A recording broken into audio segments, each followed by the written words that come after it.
winners from last year, Scotty, there at the finish line. But let's fast forward now to 2026, the 49th annual Cooper River Bridge Run.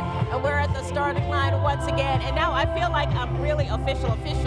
I am sitting next to the Everett German, who's the race commentator, joining us once again for another year. Welcome back. Yeah, year two. Yes. Excited. Now I feel like I know what I'm doing. Right. I was going to ask you about that. Last year was kind of a learning curve for you. Yes. Because you do basketball, College of Charleston, announcer, commentator.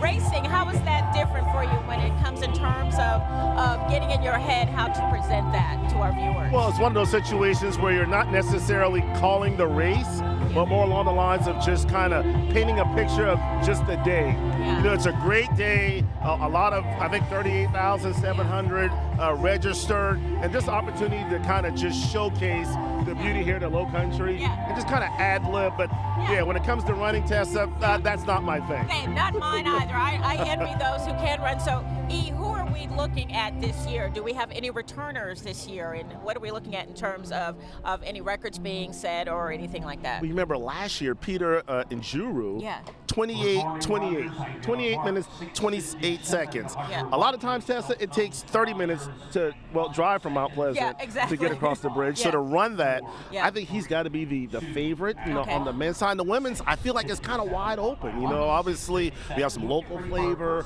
Some of the runners from Kenya, look for them as well. So, but as we know, when it comes to running, Tessa, anything can happen. The conditions seem to be nice and cool, conducive to good times. The wind's going to be behind their back. So I'm just excited to see who's going to get over it first. All right. Down there on Meeting Street. All right, Everett, thank you for joining us. I know you've got to get ready.